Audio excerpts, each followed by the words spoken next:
네, 시청자 여러분 안녕하십니까? 뉴스타트 2부 시작합니다. 여당이 추진하는 사법 개혁안을 둘러싼 논란이 커지고 있습니다. 핵심은 위헌성이죠. 사법부는 물론 대통령실과 법률권인 조국 혁신당에서도 우려가 나옵니다. 위헌성이 뚜렷한 법안을 밀어붙인다면 내란 청산은 오히려 불가능한 길이 될 수 있습니다. 강경 지지층의 목소리만 들을 문제는 아니라는 뜻입니다. 중범죄 논란에 휩싸인 조진웅 씨가 의혹을 일부 인정하고 은퇴를 선언했습니다. 여러 의견이 나오는데요. 소년법의 본래 목적은 청소년의 재범을 막고 건전한 성장을 돕는 데 있죠. 그래서 과거의 잘못을 지금의 비난 근거로 삼는 건 법 취지에 어긋난다는 지적도 나옵니다. 관련 쟁점은 잠시 뒤 자세히 살펴보겠습니다. 그럼 이 시각 주요 뉴스부터 살펴보겠습니다. 쿠팡에서 개인정보 유출 사고가 난 지 일주일이 지났지만 민관합동조사는 끝날 기미가 보이지 않습니다. 조사가 길어질 것으로 보이는데 보상과 2차 피해 방지 대책도 여전히 뚜렷하지 않습니다. 대통령실이 한미 안보 합의의 핵심인 핵추진 잠수함 건조를 위한 TF를 구성했다고 밝혔습니다. 또 연말까지 청와대로 복귀하겠다는 계획도 발표했습니다. 신임 감사원장 후보자로 인권 변호사 출신 김호철 변호사가 지명됐습니다. 대통령실은 감사원의 정치적인 중립과 국민 신뢰를 복원할 적임자라고 설명했습니다. 국민연금을 월 100만 원 이상 받는 수급자가 처음으로 100만 명을 넘어섰습니다. 국민연금 제도 시행 이후 37년 만입니다.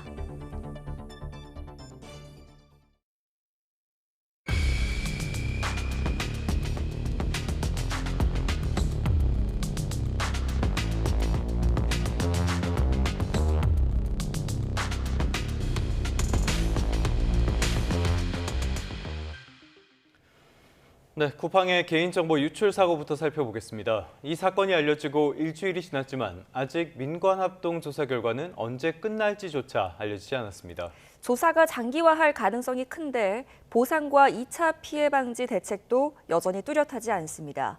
쿠팡발 보안 위기는 다른 기업들에도 영향을 끼치고 있습니다. 오동건 기자입니다. 쿠팡이 홈페이지에 올린 공지문입니다. 정부 지시에 따라 이번 사안을 정보 노출이 아닌 유출로 표현을 수정했습니다.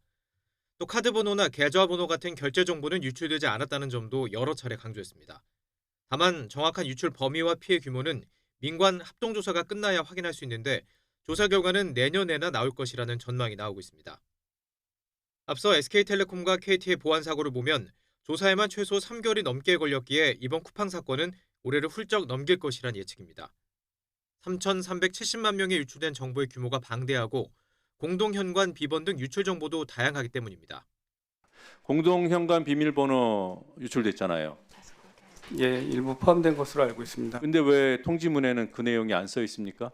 공동현관 비밀번호가 일단은 모두 항상 그게 들어있는 것은 아니고요. 박대준 대표는 먼저 유출 내용을 확정하고 재발 방지 대책을 수립한 뒤 피해에 대한 방안을 수행할 수 있다고 밝혀 피해자 보상은 한참 더 미뤄질 것으로 보입니다. 과징금의 피해자 보상, 여기에 집단소송 비용까지 더해지면 이번 유출 사고의 비용 부담은 천문학적 수준에 이를 가능성이 큽니다. 다른 플랫폼 업체들도 보안 강화를 서두르고 있습니다. 카카오와 토스는 최근 실제 사고 시나리오를 기반으로 한 대처에 나섰고 네이버도 쇼핑 부문에 보안 전담 인력을 배치하며 혹시 모를 사고에 대처하고 있습니다. 보안 비용은 이제 단순한 리스크 관리 차원을 넘어 기업의 생존을 좌우하는 핵심 비용으로 인식이 바뀌고 있습니다. 쿠팡 사건이 보안의 직접 비용이 커진다는 걸 제대로 보여주고 있습니다.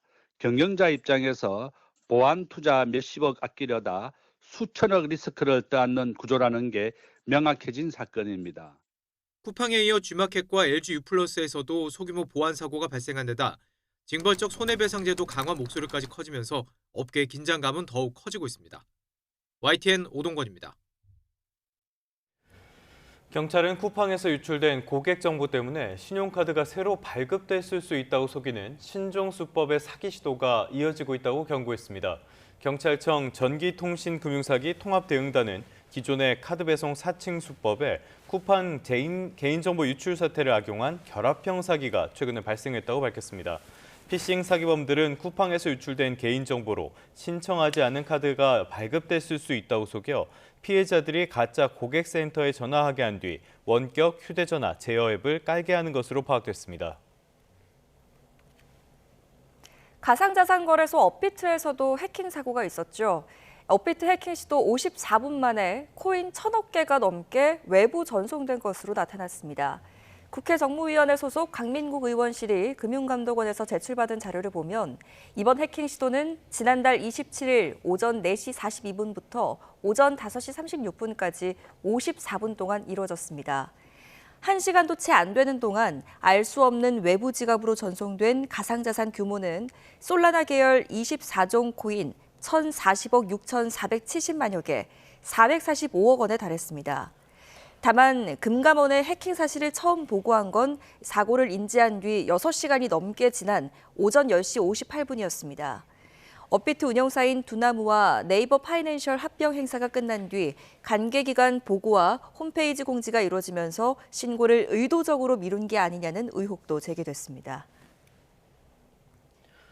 이번엔 대통령실로 가보겠습니다. 대통령실은 새 정부 출범 6개월 성과 간담회에서 한미 안보협의의 핵심인 핵 추진 잠수함 건조를 위한 TF를 구성했다고 밝혔습니다. 대통령실은 이제 용산 시대를 마무리하고 연말까지 청와대로 복귀를 완료하겠다는 계획도 발표했습니다. 정인용 기자입니다. 대통령실 핵심 참모들이 모두 배석한 가운데 이재명 정부 출범 6개월간의 각 분야 성과를 보고하는 자리가 마련됐습니다. 대통령실은 지난 6개월을 내란으로 무너진 일상을 회복하고 다시 성장과 도약을 위한 출발선에 설 수 있게 된 시간이었다고 요약했습니다.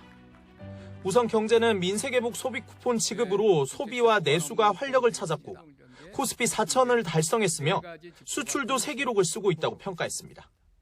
2006년 통계 작성 이래로 처음으로 경제 심리, 주식시장, 실물경제, 그리고 분배 4가지 지표가 동시에 큰 폭으로 개선되었습니다.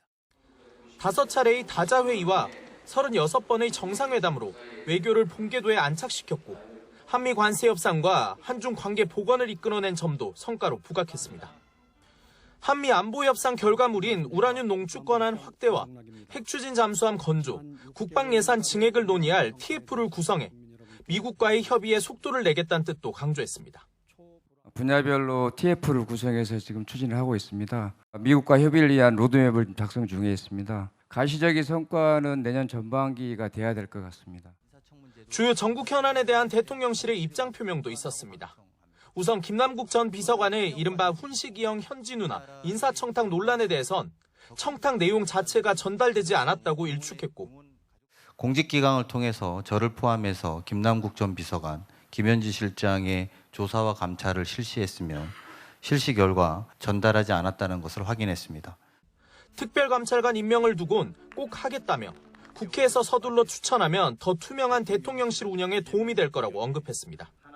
대통령실은 이제 용산 시대를 뒤로하고 청와대로 복귀하겠다며 일반적인 업무 시설은 성탄절쯤이면 이사가 마무리된다고 내다봤습니다. 청와대 이전 후엔 온라인 생중계 시설을 확충하겠다고 밝혔는데 새해부터 국정 운영의 투명성을 더 높여나가겠다는 의지로 풀이됩니다. YTN 정인용입니다. 대통령실은 부동산 가격을 안정시키기 위한 정책적인 준비는 다 돼 있다면서 수도권 거래 규제를 강화한 11호 대책은 일종의 브레이크였다고 강조했습니다. 강훈식 대통령 비서실장은 용산 대통령실 기자간담회에서 최근 집값에 대책이 없다고 말한 이재명 대통령의 충남 타운홀 미팅 발언은 국토 균형 발전의 중요성을 강조하는 취지였다면서 이같이 말했습니다. 하준경 경제성장수석도 11호 대책은 너무 강한 수도권 쏠림 현상에 제동을 거는 정도였다며 주택 공급을 확대하기 위해 일주일에 한두 번씩 계속 점검하는 등 근본적인 측면을 고민하고 있다고 설명했습니다. 김영범 정책실장은 우리 경제 위험의 요인으로 꼽히는 고환율 문제 역시 적절한 대책을 갖추고 있다며 국내 성장이 빠르게 회복되고 있고 미국과의 금리 차도 어느 정도 좁혀질 여건이 있어 적정하게 관리할 수 있다고 주장했습니다. 여당이 추진하는 내란 전담 재판부 설치는 연일 위헌성 시비를 낳고 있습니다. 대통령실은 위헌 소지를 최소화해서 추진해야 한다는 공감대가 여당과 형성돼 있다고 말했습니다. 위헌 논란을 피하기 위해 수정 필요성을 언급한 것으로 풀이되는데요. 민주당은 위헌 소지를 보완하겠다고 밝혔습니다. 윤웅성 기자입니다. 우상호 정무수석은 이재명 정부 6개월 성과 보고 기자 간담회에서 내란 전담 재판부 추진에 당과 대통령실은 원칙적으로 생각이 같다고 말했습니다. 다만 위헌 소지가 최소화될 수 있는 범위 내에서 추진한다는 공감대가 있다는 점을 분명히 했습니다.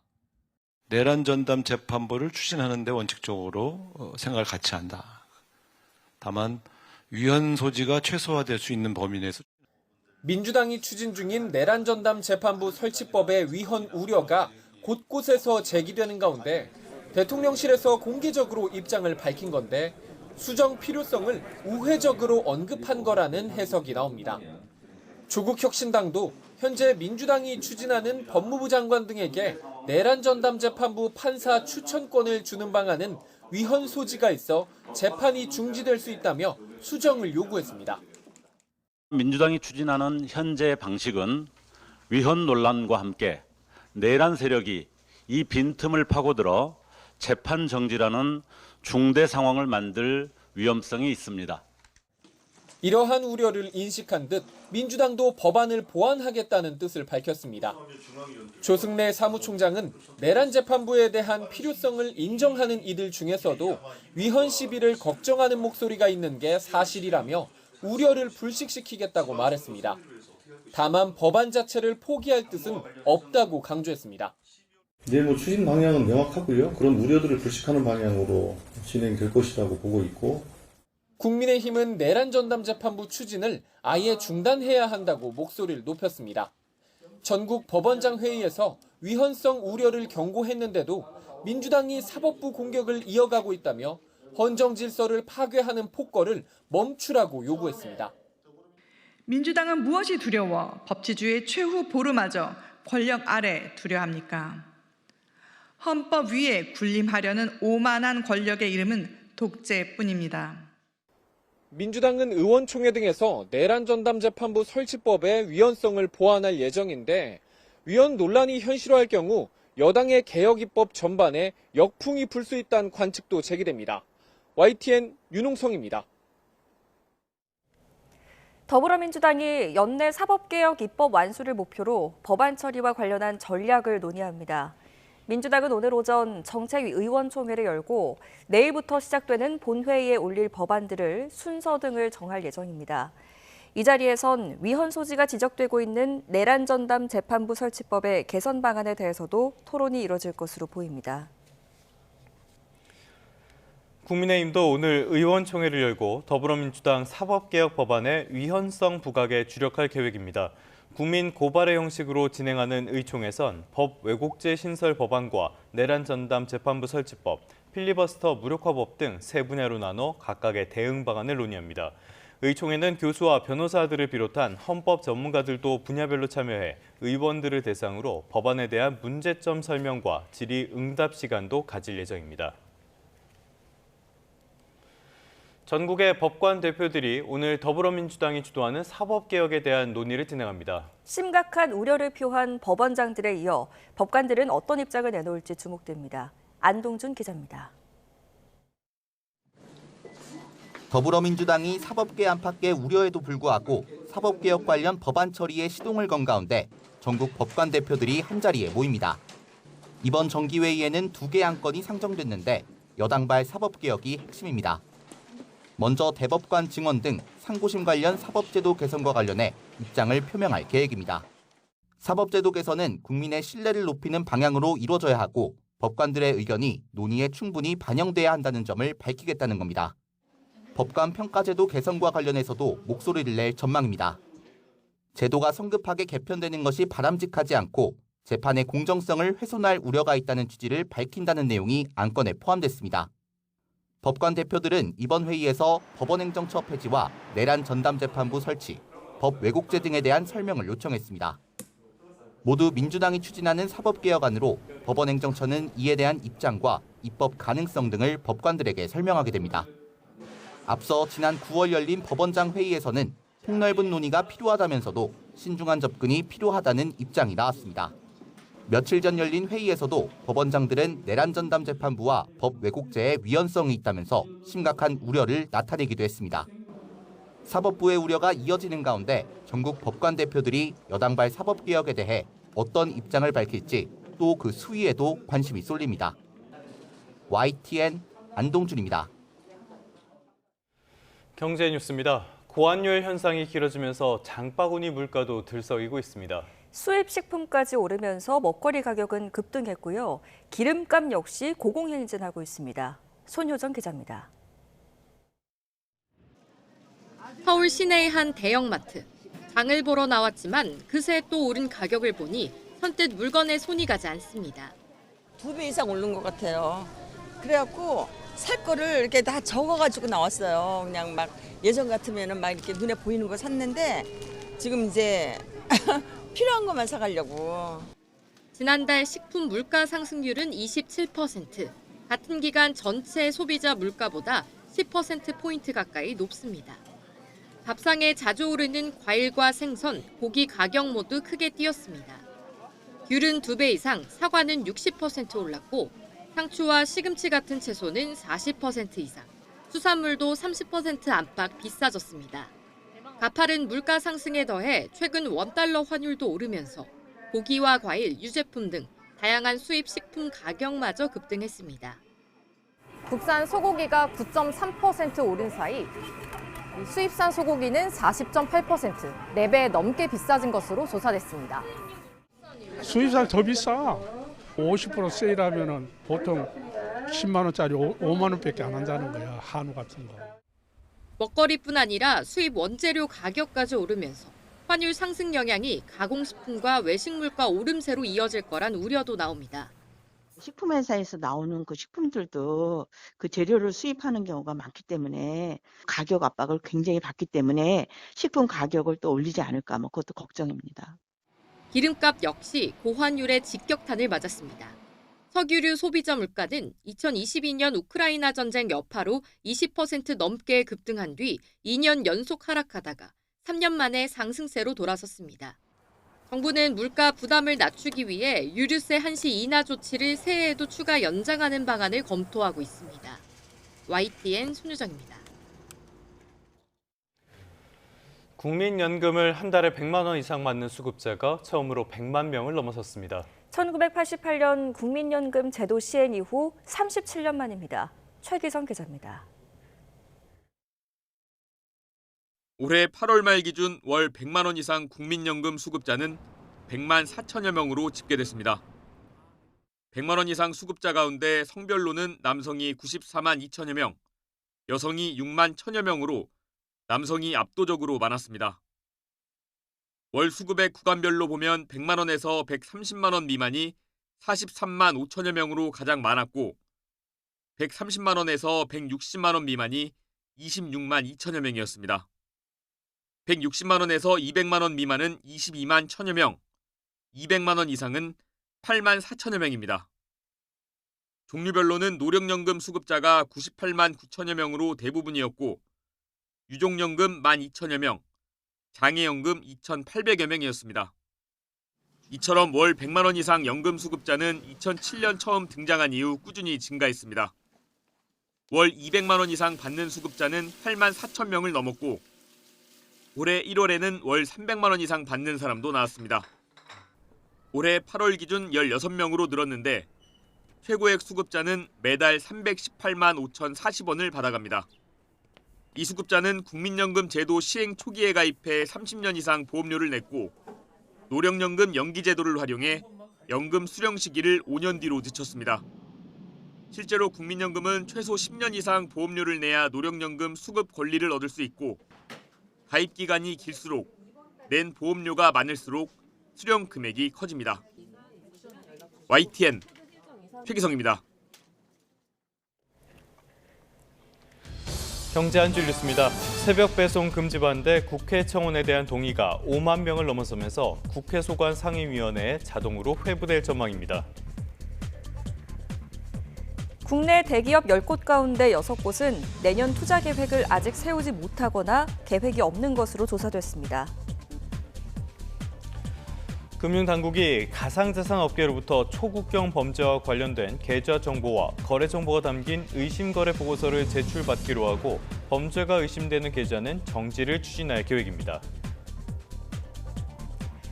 10.15 부동산 대책 여파로 서울 아파트 매매 시장이 위축된 가운데 특히 한강벨트 일대 아파트 거래량이 90% 급감한 것으로 나타났습니다. 유럽의 전기차 판매가 10개월 만에 200만 대를 넘어섰습니다. 올해 유럽 전기차 판매량은 사상 최다를 기록할 것으로 전망됩니다. 지금까지 경제 한 줄 뉴스였습니다. 다음 소식입니다. 피트 헤그세스 미 국방장관이 한국과 같은 모범 동맹에는 혜택을 주겠지만 그렇지 않은 동맹에게는 불이익을 받을 것이라며 동맹국의 부담 공유를 다시 한번 압박했습니다. 중국과는 불필요하게 대립하지 않을 거라면서도 미국의 목표는 중국을 지배하는 것이 아니라 세력 균형이라고 강조했습니다. 박영진 기자입니다. 헤그세스 미 국방장관은 방위비 분담에 적극적인 한국과 이스라엘 등을 모범 동맹으로 평가하고 특혜를 받을 것이라고 말했습니다. 특히 한국은 국내 총생산의 3.5%를 군사비에 지출하며 재래식 방위에서 주도적 역할을 맡기로 약속했다고 치켜세웠습니다. 반면 자기 역할을 못하는 동맹들은 결과를 감당해야 할 것이라며 무임승차는 용납하지 않겠다고 경고했습니다. 앞서 트럼프 행정부가 공개한 국가안보 전략의 주요 내용을 짚으면서 동맹들의 안보 부담 공유를 다시 한번 강조한 겁니다. 중국과의 관계에 대해선 지배가 아니라 세력 균형이 목표라면서 불필요하게 대립하지는 않을 것이라고 밝혔습니다. Not dominating China, but rather ensuring they do not have the ability to dominate us or our allies. It's common sense. 또 핵 전력을 현대화하겠다며 중국, 러시아와 동등한 수준에서 핵실험을 재개하겠다는 트럼프 대통령의 입장을 다시 한번 확인했습니다. 중남미 마약 카르텔에 대한 강력한 군사 대응 의지도 거듭 피력했습니다. These narco-terrorists are the Al-Qaeda of our hemisphere, and we are hunting them with the same sophistication and precision that we hunted Al-Qaeda. We are tracking them, we are killing them. 전쟁 범죄 논란이 일고 있는 마약 운반선 격침에 대해 자신이 지휘관이었어도 2차 공격을 명령했을 거라며 전적으로 지지한다고 밝혔습니다. 다만 자신이 전원 사살 지시를 내렸다는 언론 보도에 대해서는 부인했습니다. YTN 박영진입니다. 일본이 중국 전투기가 자국 전투기의 레이더를 조사, 그러니까 겨냥해서 비췄다며 중국 측에 강하게 항의했습니다. 중국은 일본이 오히려 자국의 정상적인 훈련을 방해하며 소란을 일으켰다고 반박하면서 양국 간의 군사적 긴장이 한층 고조되고 있습니다. 도쿄에서 김세호 특파원이 보도합니다. 일본 방위성은 오키나와 남동쪽 공해 해상에서 중국군의 제-15기가 두 차례에 걸쳐 일본 항공자위대의 F-15기를 겨냥해 레이더를 비췄다고 밝혔습니다. 제-15기는 중국 항모 랴오닝함에서 이륙해 비행 중이었고 F-15 전투기는 영공 침범을 막기 위해 긴급 출격했습니다. 일본 정부는 대단히 위험한 행위라며 중국 측에 강하게 항의하고 재발 방지를 촉구했습니다.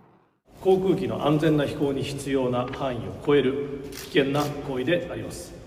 このような事案が発生したことは極めて遺憾であり、中国側には強く抗議し、再発防止を厳重に申し入れました。 방위성이 일본 전투기를 상대로 한 중국 전투기의 레이더 조사 행위를 직접 발표한 건 이번이 처음입니다. 이에 대해 중국군은 일본 자위대 전투기가 수차례 훈련 해역에 접근해 방해를 했고 중국의 정상적 훈련에 심각한 영향을 미쳤다며 일본 측 발표는 사실과 다르다고 반박했습니다. 중국 함재기가 일본 전투기에 비춘 레이더가 사격 통제용인지는 아직 확인되지 않았습니다. 고이즈미 방위상은 리처드 말스 호주 국방장관과 만난 자리에서도 중국을 비판했고 말스 장관 역시 우려를 나타내며 협력하겠다고 밝혔습니다. And we will continue to stand with Japan in working with Japan to assert the rules-based order in this region, and we will do it resolutely. 다카이치 총리의 타이완 유사시 개입 시사 발언 이후 중국은 최근 해상 무력 시위를 이어가고 있고 일본도 맞대응 훈련에 나서고 있습니다. 중일 갈등이 격화하는 가운데 급기야 중일 전투기가 일촉즉발 상황까지 가면서 양측 간 군사적 긴장도 더욱 고조되고 있습니다. 도쿄에서 YTN 김세호입니다. 베냐민 네타냐후 이스라엘 총리가 가자지구 휴전 2단계 이행 의지를 밝히면서 이를 위해 이달 말 트럼프 미국 대통령과 만날 것이라고 예고했습니다. 팔레스타인 무장정파 하마스가 물러나고 무장 해제될지 할지가 관건인데 하마스는 이스라엘군의 점령이 끝나야 무기를 넘기겠다는 입장입니다. 런던 조수현 특파원입니다. 예수 탄생지인 요르단강 서안 도시 베들레헴 구유광장에 대형 크리스마스 트리가 환하게 불을 밝혔습니다. 2023년 10월 하마스의 이스라엘 기습 공격으로 가자지구 전쟁이 시작된 이후 중단됐던 크리스마스 행사가 처음 열린 겁니다. 네타냐후 이스라엘 총리는 인질과 수감자 교환을 중심으로 한 휴전 1단계를 거의 마쳤고 곧 2단계로 넘어갈 것이라고 말했습니다. 2단계의 핵심은 이스라엘군 추가 철수와 국제안정화군 배치, 하마스 무장 해제로 아직 세부 내용이 합의되지 않아 더 어려울 전망입니다. 네타냐후 총리는 이달 말 트럼프 미국 대통령과 만나 가자지군의 하마스 통치를 종식하는 방안을 논의할 계획입니다. I think it's important to make sure that Hamas complies not only with the ceasefire, but also with their commitment which they undertook to disarm. 중동의 중재국들은 안정적인 휴전을 위해 이스라엘군의 조속한 철수와 국제안정화군 주둔을 촉구했습니다.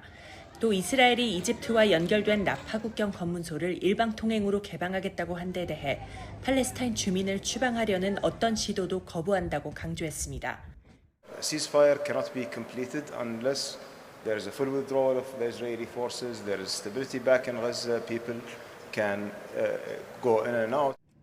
이런 가운데 하마스는 이스라엘군 점령이 종료되면 가자지군의 무기를 팔레스타인 당국에 넘기겠다고 밝혔습니다.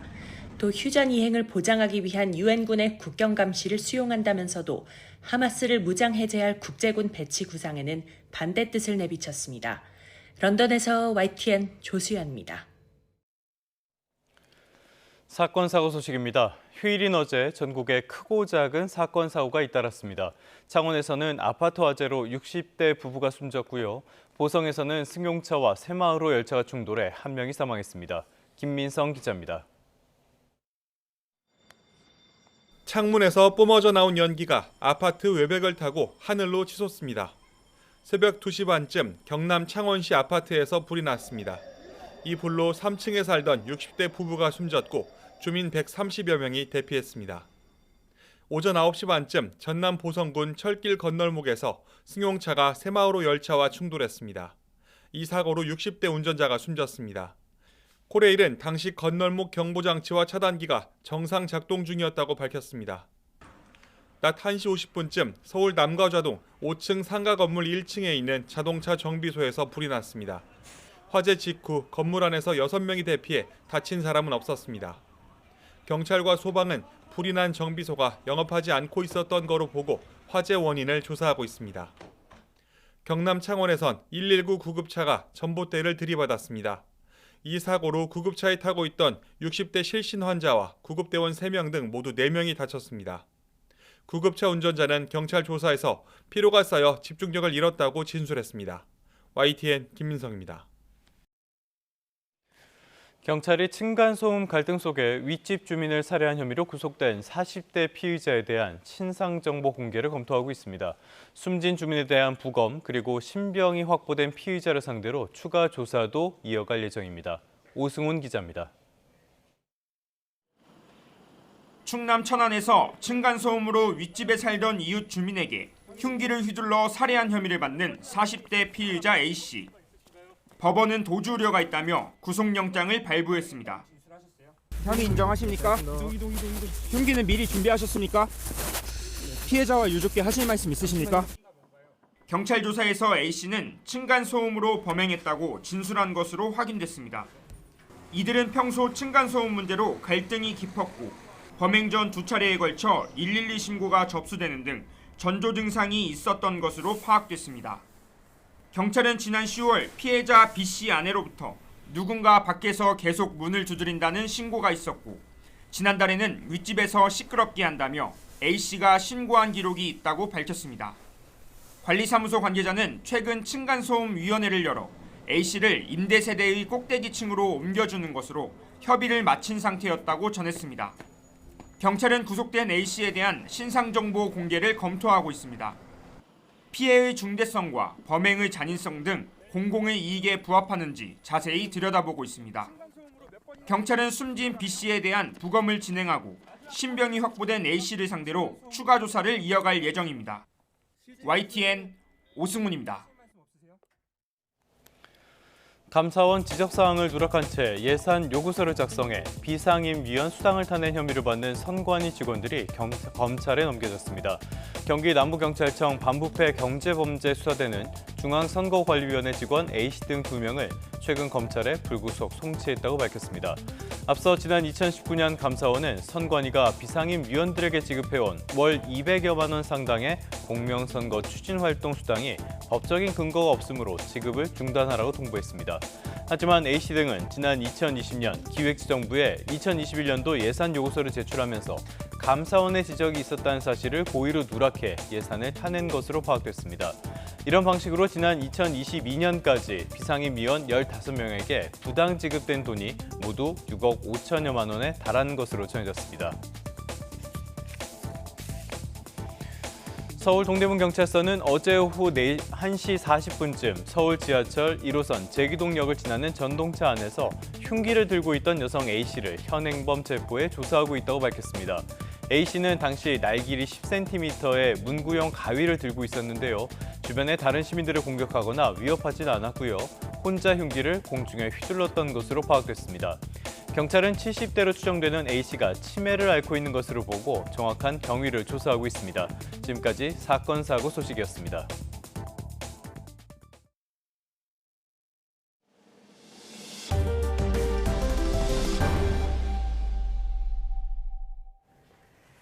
배우 조진웅 씨가 과거의 범행을 일부 인정하면서 은퇴를 선언했지만 방송가 후폭풍은 여전합니다.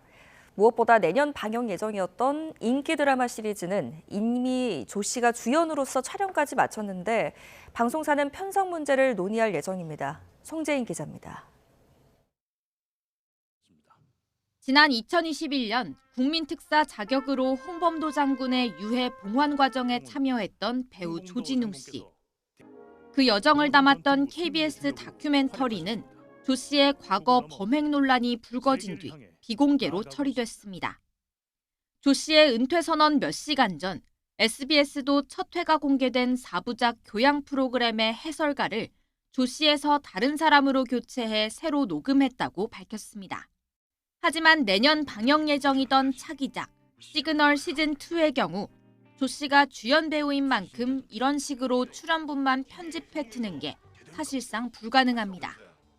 이미 촬영은 끝났고 유통 문제까지 고려하면 공개 시점, 방식만 일부 바꾸는 것도 간단하지 않습니다. 인기 드라마 촬영을 마친 상태에서 주연 배우가 논란으로 은퇴한 이례적 상황에 TVN 관계자는 관련 논의를 할 예정이고 정해지는 게 있으면 전하겠다고만 알렸습니다. 온라인에서는 조 씨의 은퇴를 계기로 소년범을 둘러싼 토론도 벌어지고 있습니다. 이런 식의 언론 폭로로 소년범 출신이 배제되는 게 맞느냐는 주장과 피해자를 생각하면 애초 연예인이라는 직업은 적절하지 않았다는 의견이 맞서고 있습니다. 대중의 사랑과 신뢰 속에는 그 사람이 살아온 행적들이 올바르고 남한테 피해를 입히지 않았다라는 정당함에 또 더 좋아하고 믿고 따르는 부분들이 있거든요. 국민적 인지도가 높은 배우였던 만큼 조 씨의 연예계 은퇴 선언에도 파장은 이어지고 있습니다. YTN 송재인입니다. 오늘은 어제보다 따뜻하게 입으셔야겠습니다. 밤사이 북서풍이 내려오면서 기온이 떨어지고 있는데요. 특히 서울의 낮 기온은 어제보다 7도 이상 낮아지면서 이맘때 초겨울 추위가 이어지겠습니다. 북서풍이 먼지도 밀어내고 있습니다. 중부지방과 호남 지역은 대기질을 회복했는데요. 영남과 제주도는 오전까지 먼지가 남는 곳이 있겠습니다. 오늘도 맑은 날씨 속에 화재 사고를 조심하셔야겠습니다. 동해안 지역에 건조특보가 이어지고 있고요. 영동과 경북 북부 동해안에는 강풍주의보도 내려져 있습니다. 불씨 관리를 잘 해주셔야겠습니다. 현재 기온은 서울이 2.9도, 대구는 8.5도를 보이고 있는데요. 기온이 낮은 중북부 지방에서는 도로 살얼음이 나타나는 곳이 있겠습니다. 낮 기온은 서울 6도, 대구 10도, 광주 9도, 부산은 11도로 예상됩니다. 내일 아침에는 기온이 다시 영하로 떨어지는 곳이 많겠고요. 다가오는 목요일과 토요일에는 전국에 비나 눈이 내릴 것으로 전망됩니다. 날씨였습니다. 이 시각 주요 뉴스입니다. 쿠팡의 개인정보 유출 사고 이후 민관 합동 조사가 길어지고 있습니다. 이 조사가 장기화할 가능성이 큰데 보상과 2차 피해 방지 대책도 여전히 뚜렷하지 않습니다. 내란 전담 재판부 설치와 관련해 대통령실은 위헌 소지를 최소화해서 추진해야 한다는 공감대가 여당과 형성돼 있다고 말했습니다. 민주당은 위헌 소지를 보완하겠다고 밝혔습니다. 국민의힘 추경호 의원이 국회의 계엄 해제 표결을 방해했다는 혐의로 재판에 넘겨졌습니다. 특검은 계엄 협조 요청을 받고도 조치를 하지 않아 헌법적인 책무를 저버린 것이라고 강조했습니다. 미국 국방장관이 한국같이 자기 방어를 더 책임지는 모범 동맹에는 혜택을 주겠다고 강조했습니다. 또 그렇지 않은 동맹은 불이익을 받을 거라며 동맹국의 부담 공유를 재차 압박했습니다. 내란 특검이 국민의힘 추경호 의원을 국회 계엄 해제 표결을 방해한 혐의로 재판에 넘겼습니다. 특검은 추 전 원내대표가 윤석열 전 대통령의 계엄 협조 요청을 받고도 아무런 조치를 하지 않았다며 이는 헌법적 책무를 저버린 것이라고 강조했습니다. 신규혜 기자가 취재했습니다.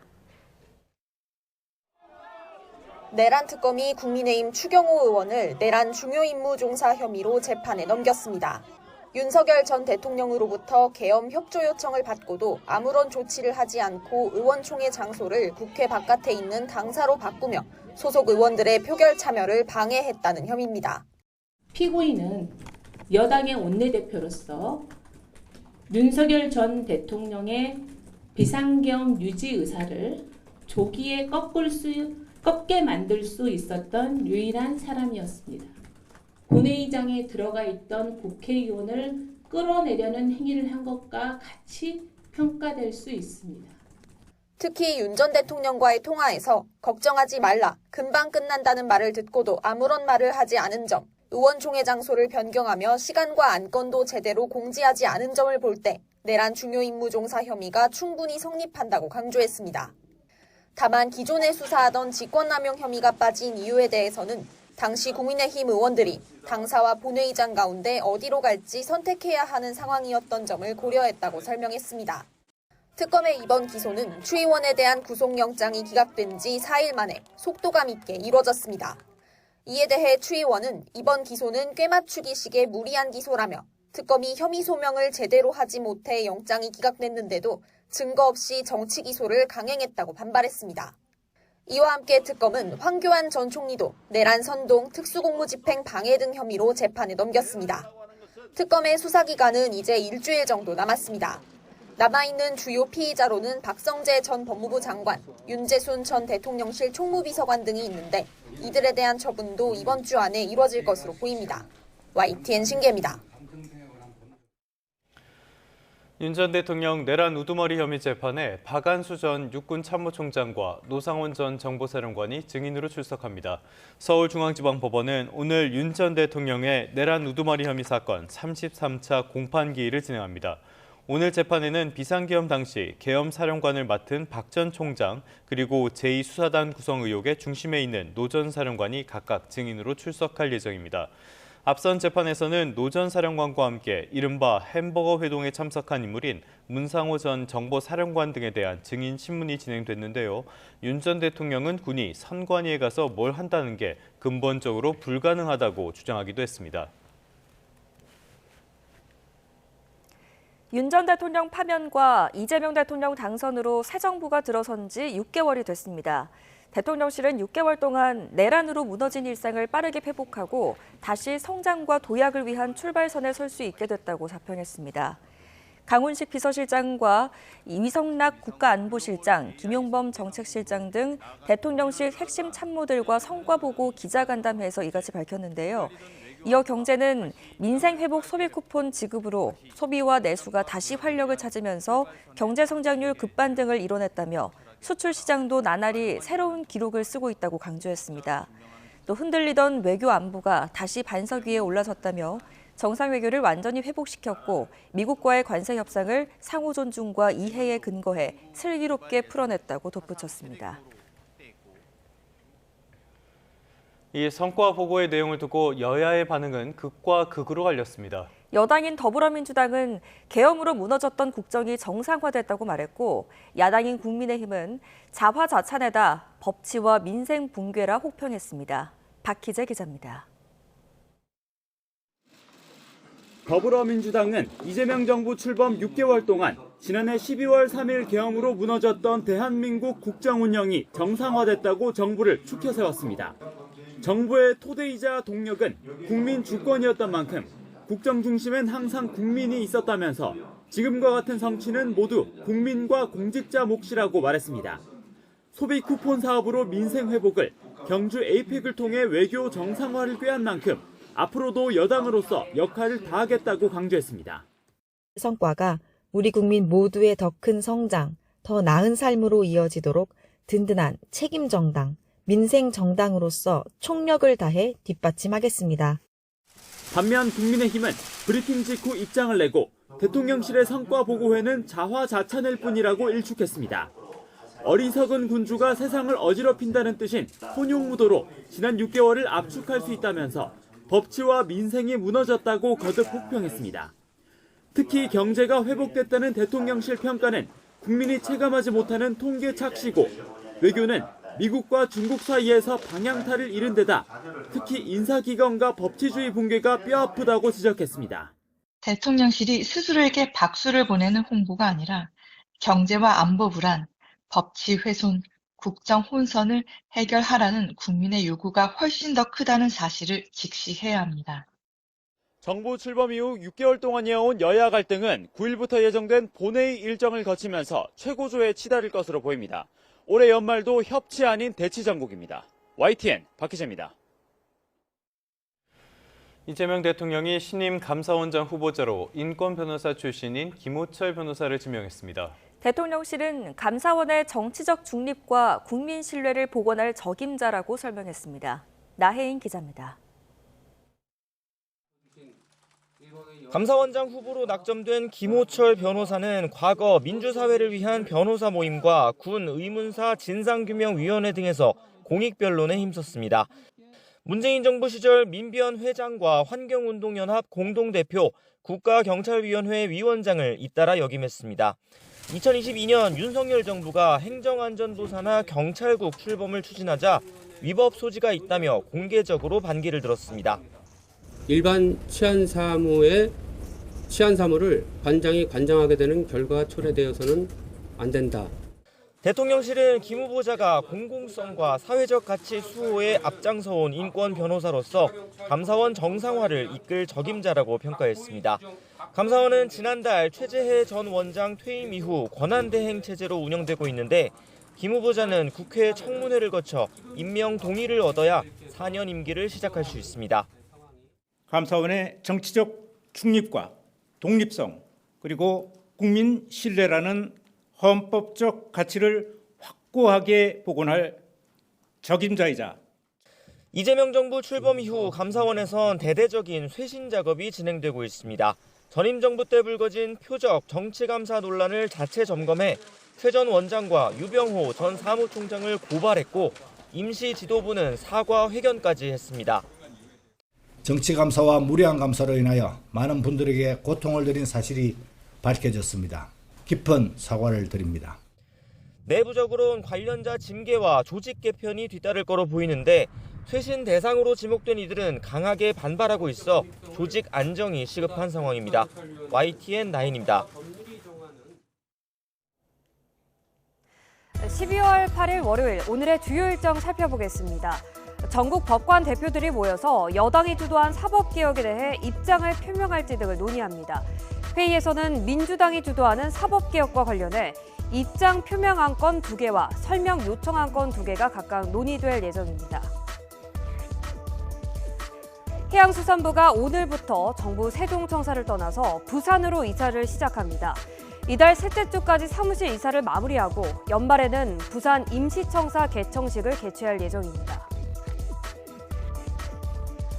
서울시 교육청 교육연구정보원이 2026학년도 대입 정시에 도전하는 수험생을 위한 설명회 참가 신청을 오늘부터 3일 동안 온라인으로 접수받습니다. 대입 설명회는 오늘 13일 고려대 인촌기념관에서 진행되며 18일까지 서울 진로진학정보센터나 유튜브 채널 서울교육쌤TV에서도 시청할 수 있습니다. 축구선수 손흥민 씨에게 임신 사실을 폭로하겠다며 돈을 뜯어내려고 한 일당에 대해서 오늘 1심 선고가 내려집니다. 지난 결심 공판에서 검찰은 두 사람에게 각각 징역 5년과 징역 2년을 선고해달라고 재판부에 요청했습니다. 지금까지 오늘의 주요 일정이었습니다.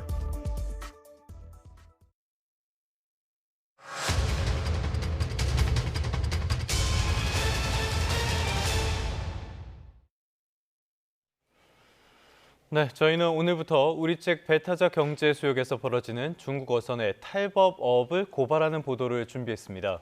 그동안 중국 어선들이 배 안에 물고기를 몰래 보관할 수 있는 창고, 이른바 비밀 어창을 만들어서 어장을 싹쓸이한다는 우려가 이어져 왔는데요. YTN이 실제로 비밀 어창을 개조하는 것으로 전해진 중국 현지 조선소의 영상을 확보했습니다. 김희영 기자가 단독 보도합니다.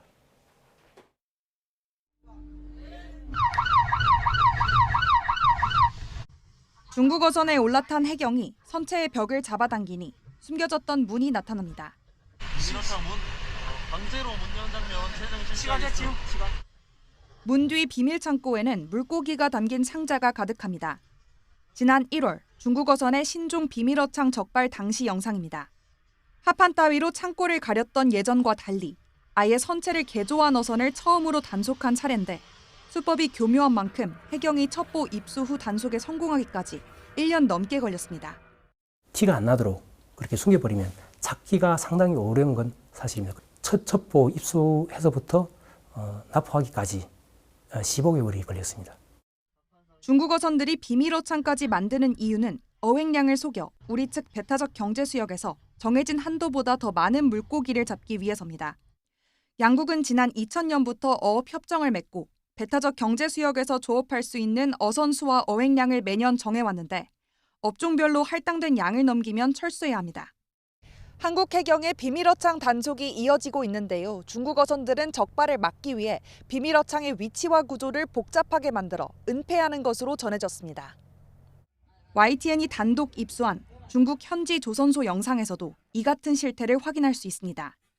금어기인 지난 7월 중국 저장성 올령 지역의 해상 조선소에 있는 어선 가운데 한 척에 오르니 창고 바닥에 또 다른 출입구가 보입니다.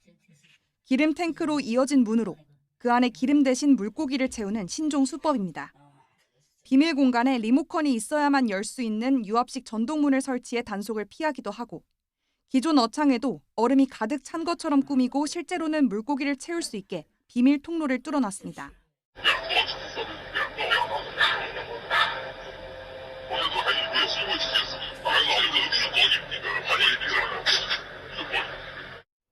비밀 어창이 전문 업체를 통해 조직적으로 제작되고 있다는 정황인데 해경 역시 관련 첩보를 입수한 것으로 확인됐습니다.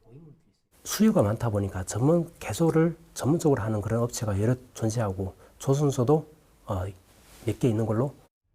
비밀 어창을 이용해 어획량을 속이는 중국 어선으로 우리 어업 피해가 계속되는 가운데 관계 당국의 조사와 대책 마련이 시급하다는 지적이 나옵니다. YTN 김희영입니다. 보증금을 넣고 정해진 목표 시간만큼 공부하면 상금을 주는 애플리케이션 파트타임 스터디가 파산을 앞두고 일부 공부 미션의 보증금을 2배 높인 사실이 드러났습니다. 해당 이벤트에 참여하면 보상금도 2배로 준다면서 이용자들을 끌어들였던 건데요. 파산 직전에 현금을 더 챙기려고 했던 게 아니냐는 지적이 나옵니다. 정영수 기자가 단독 보도합니다. 생활비가 빠듯한 20대 취업준비생 A씨는 지난 2024년 6월 파트타임 스터디 앱을 쓰기 시작했습니다. 아르바이트로 틈틈이 모아둔 10만 원을 앱에 보증금으로 넣고 미션으로 정해진 공부 시간을 채우면 하루 몇백 원씩이라도 상금이 나왔기 때문입니다. 하지만 앱 운영사가 파산을 신청하고 지난 24일 출금이 막히면서 보증금을 몽땅 잃게 됐습니다. 지금은 알바도 안 하고 있는 상태여서 그 돈이 좀 굉장히 저한테는 컸거든요. 한 달 정도 모아서 다음에 뭐 밥값이나 식비에 보탠다던가. 보증금 크기에 따라 보상도 커지는 구조라 수십만 원을 넣어뒀다가 낭패를 본 사람도 많습니다. 저도 한 3-4개를 진행하다 보니까 보증금이 지금 80만 원에 달하거든요. 이렇게 돈을 못 돌려받았다며 피해자 단체 채팅방에 모인 사람의 숫자는 2,000명이 넘어갑니다. 폐업한 파트타임 스터디 사무실입니다. 문이 굳게 잠겨 있지만 모니터를 비롯한 집기류가 대부분 고스란히 남은 모습입니다.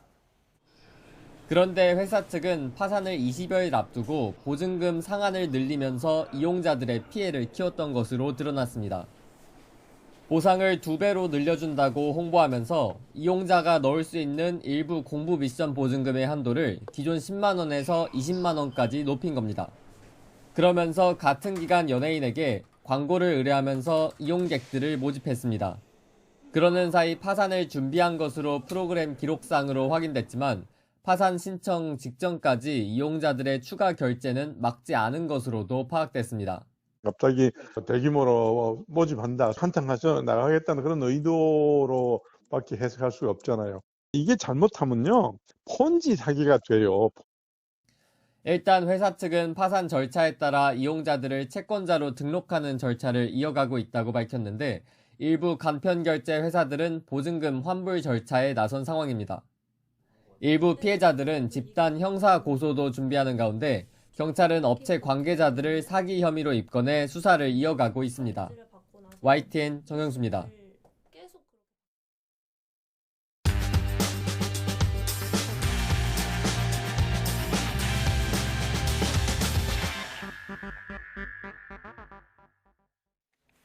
(12월 8일) 월요일 스타트 브리핑 시작합니다. 첫 번째 기사 보겠습니다. 쿠팡 개인정보 유출 사태 이후 탈쿠팡하려는 소비자들이 늘고 있습니다. 하지만 회원 탈퇴하려고 보니까 과정이 워낙 복잡하다는 지적이 많은데요. 왜 제재가 어려운 건지 경향신문이 정리했습니다. 쿠팡을 탈퇴하려면 총 6단계의 절차를 거쳐야 합니다. 그야말로 고난의 행군이죠. 주관식 설문조사에 PC 버전 이동에 심지어는 쿠폰이 사라진다는 경고성 문구까지 계속 뜹니다. 다크 패턴, 즉 사용자가 의도하지 않은 결정을 내리도록 유도하는 눈속임 상술이란 지적을 피할 수 없습니다. 탈퇴를 가입 과정보다 현저히 어렵게 만드는 다크 패턴은 현행법상 금지돼 있습니다.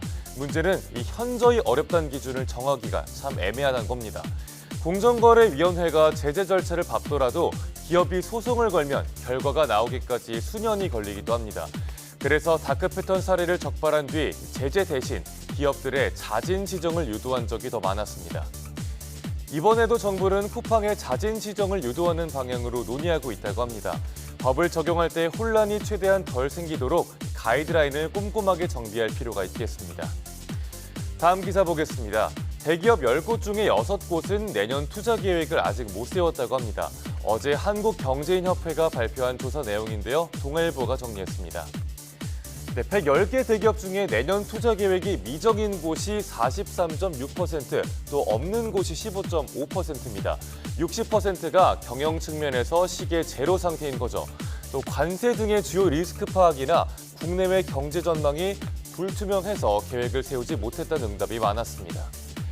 대기업들은 내년에 생길 수 있는 주요 리스크로 어떤 걸 꼽았는지도 보겠습니다. 글로벌 보호무역 확산과 주요국의 경기 둔화, 또 고환율 등이 눈에 띕니다. 투자를 줄이는 이유와 겹친다고 봐야겠죠. 네, 기업 투자를 장렬 대책이 뭔가 나와야 할 텐데요. 기업들은 세제 지원과 보조금 확대 같은 정부 지원책이 필요하다는 입장입니다. 끝으로 조선일보는 제왕절개로 아이를 낳는 산모의 비율이 역대 가장 많다는 내용을 다뤘습니다. 지난해 국내 산모의 66.9%, 즉 3명 중에 2명이 제왕절개로 출산했다고 하네요. 2018년까지만 해도 자연분만이 제왕절개 출산보다 많았는데 2019년부터 역전됐습니다. 격차는 매년 커지고 있고요. 작년엔 제왕절개 출산이 자연분만보다 8만 명 더 많았습니다. 자연분만이 회복 속도도 빠르고 입원 기간도 짧다고 알려져 있죠. 그럼에도 산모들이 제왕절개를 선호하는 배경으로 우선 산모의 고령화가 꼽힙니다. 산모 나이가 많아질수록 자연분만이 어렵고 조산의 위험이 높아지기 때문입니다. 또 수술 일정에 맞춰서 계획적으로 출산을 준비할 수 있는 것도 제왕절개를 찾는 이유입니다. 의료진 입장에서도 제왕절개를 선호하고 있는데요. 산모들 선호하는 것도 있고 의료사고에 따른 법적 부담을 최소화하기 위함이란 분석이 나옵니다. 12월 8일 아침 신문 살펴봤습니다. 지금까지 스타트 브리핑이었습니다.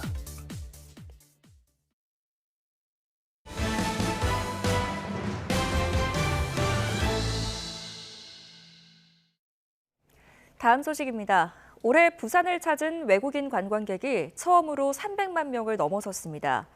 외국인 관광객이 쓴 돈도 서울과 인천에 이어 전국에서 세 번째로 많았는데요. 부산시는 이제 외국인 관광객 500만 명이라는 새로운 목표를 세우고 정책 추진에 나섭니다. 차상은 기자입니다. 부산 인기 관광지인 감천 문화마을. 추위 속에서도 골목은 방문객으로 북적입니다. 알록달록한 마을을 배경으로 사진을 남기거나 한복을 입고 거닐며 부산의 정취를 느끼는 관광객 가운데 상당수는 외국인입니다. 因为天气很好，然后我们也喜欢就是这里的文化，然后东西也很好吃，然后你们人也蛮友善的，对，蛮喜欢的。 It's really colorful and the weather is cold. It's not too hot, so this season is really nice for your country. Yes, Busan is good. 사시사철 주요 관광지마다 외국인 관광객이 눈에 띄게 느는 부산. 지난 10월 처음으로 외국인 관광객이 300만 명을 돌파했습니다. 지난해와 비교하면 23%나 늘었을 정도로 증가세도 가파릅니다. 나라별로 살펴보면 대만이 56만여 명으로 가장 많았고 중국과 일본 등 이웃 국가가 뒤를 이었습니다. 찾은 외국인만큼 지갑도 열리면서 부산 지역 경제에도 적지 않은 도움이 됐습니다. 올해 부산에서 쓴 돈이 8,590억 원에 달했는데 서울과 인천에 이어 전국에서 세 번째로 많았습니다. 부산시는 부산국제영화제와 지역문화자원을 한데 모은 페스티벌 10월 등 대형 행사가 외국인들을 불러 모았다고 분석했습니다. 또 크루즈 관광과 해수욕장 등 부산의 강점인 바다도 관광객 증가를 견인했다고 봤습니다. 시는 300만 명 돌파로 부산 관광이 새로운 시대를 맞이했다고 판단해 곧바로 다음 목표를 설정했습니다. 외국인 관광객 500만 명을 유치해 1조 5천억 원을 쓰게 만들겠다는 계획입니다. 부산만의 글로벌 관광 인프라를 끊임없이 빈틈없이 구축하여 2028년 500만 외국인 관광객 시대를 반드시 열겠습니다. 부산시는 건설 중인 오페라 하우스 같은 최상급 문화 기반 시설들을 확충하고 바다와 도심을 모두 내려다볼 수 있는 황령산을 핵심 관광 거점으로 만들기로 했습니다. YTN 차상입니다. 전 세계를 휩쓴 K-팝 데몬 헌터스의 인기로 K-뷰티에 대한 관심이 그 어느 때보다 뜨겁습니다. 우리 화장품 수출도 늘고 있는데요. 핵심 시장으로 꼽히는 베트남을 공략하기 위해 서울시가 나섰습니다. 이형원 기자입니다. 알록달록 다양한 화장품부터 어울리는 머리 모양이나 색상까지 추천해주는 기기가 시선을 사로잡습니다. 베트남 하노이에 꾸려진 K-뷰티 팝업 행사장으로 현지 인플루언서들 관심이 상당했습니다. cũng như là rất là nhiều bạn trẻ Hàn Quốc, rất là nhiều bạn trẻ ở Việt Nam thì rất là yêu thích văn hóa Hàn Quốc và ưu điểm của mỹ phẩm Hàn Quốc đó là rất là đa dạng và phong phú và có rất là nhiều sản phẩm mới để phù hợp với cả người tiêu dùng. 마음에 들면 바로 발라보고 단 10초 만에 피부 타입 분석은 물론 관리 전후 모습도 볼 수 있습니다. 저는 방금 AI로 두피 상태를 진단받고 제품 추천까지 받았습니다. 이번 행사는 단순 전시를 넘어 이렇게 직접 체험할 수 있는 장까지 마련돼 현지 소비자 반응이 좋습니다. 베트남은 우리 화장품 수출국 가운데 5위를 차지할 만큼 핵심 시장으로 꼽힙니다. 소셜 커머스가 발달한 현지 상황을 잘 활용해 맞춤형 상품을 판매하면서 수출 규모를 끌어올리고 있습니다. 인플루언서하고 협력해서 아예 처음부터 베트남 분들의 피부 타입과 이런 거에 잘 맞게 개발이 시작됐고요. 써보시고 너무 좋아해 주셔서 1등이 하게 된 것 같습니다. 서울시는 이런 기업들이 많이 생기도록 지원을 아끼지 않겠다고 밝혔습니다. AI가 분석 툴로 작용해서 맞춤형으로 화장품을 추천하는 게 아마 이 동남아 고객들께 굉장히 호소력이 있는 것 같습니다. 여러 가지 판매를 도와드릴 수 있는 플랫폼을 최대한 많이 만들어서 해외 진출을 돕도록 하겠습니다. 이를 위해 베트남에서 가장 큰 유통기업과 K-뷰티 홍보 프로그램을 함께 추진합니다. 또 일회성인 팝업 전시장을 상설 매장으로 바꿔 우리 기업의 베트남 진출을 이끌 핵심 플랫폼으로 삼겠다는 방침입니다. YTN 이영훈입니다. 헝가리와 독일 등에서 산타클로스 복장으로 뛰는 이색적인 달리기 대회가 잇따라 열렸습니다. 한 가족이 이뤄낸 기적 같은 크로아티아의 조명 전시 등 크리스마스를 앞둔 유럽의 풍경을 신웅진 기자가 취재했습니다. 경적이 울리자 빨간색 산타클로스 복장을 갖춘 선수들이 일제히 달려갑니다. 어느덧 10주년을 맞은 산타 달리기 대회인데 이들에게 속도는 별로 중요하지 않습니다. 참가자 4,500명 가운데 15% 이상이 10살 미만일 정도로 가족 공동체를 위한 행사이기 때문입니다. Szerintem ez egy nagyon pozitív élmény, mi is a családdal jöttünk ki, és a gyereknek is, meg nekünk is ez egy ilyen közös program, és nagyon-nagyon jó megélni együtt ezt. 독일에서도 비슷한 즐거운 달리기, 펀런 행사가 열렸습니다. 산타 복장만 갖추면 누구나 참가할 수 있는데 14회째인 올해는 1,000명가량이 뛰었습니다. 우승 상금 같은 것은 없지만 구경꾼들이 나눠주는 무알콜 멀드와인 한 병이 이 대회를 상징하는 경품입니다. 자선단체 모금 활동의 일환으로 지난 2004년에 시작한 영국 최대 규모의 펀런 대회입니다. 수천 명에 이르는 참가자들이 리버풀 시내 5km 구간을 달리며 크리스마스 축제의 시작을 알립니다. 크로아티아의 한 작은 마을에 크리스마스 조명이 아름답게 빛납니다. 무려 560만 개의 전구와 15km에 이르는 전선을 깔아 꾸민 것인데 놀랍게도 이 모든 것이 한 가족의 힘으로 이루어낸 것입니다. Otac je krenuo 86. sa jednim borom ovdje na imanju kojega je okitio i od tada je krenulo poslije kićenje jedna bora kraj mosta i onda je krenuo sa parkom koji smo posadili 2001. i tad se počelo kititi tako kako se danas kiti.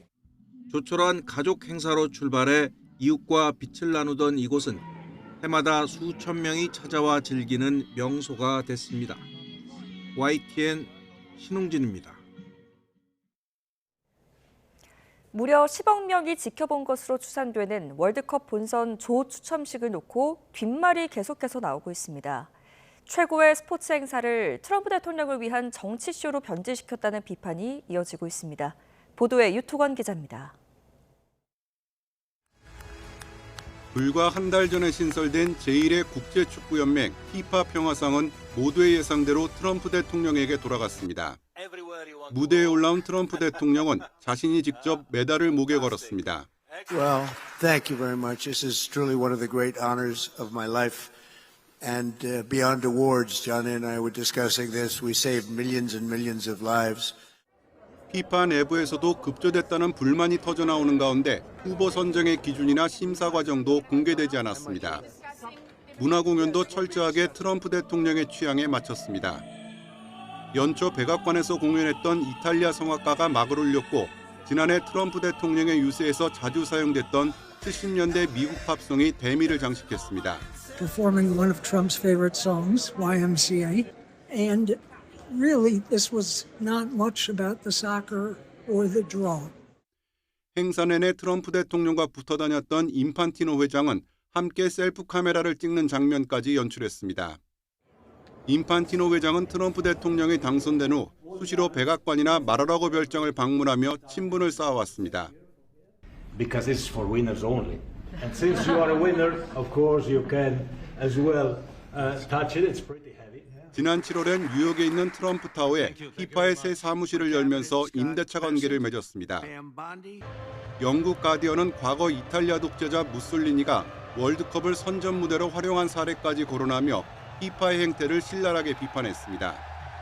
YTN 유튜버입니다.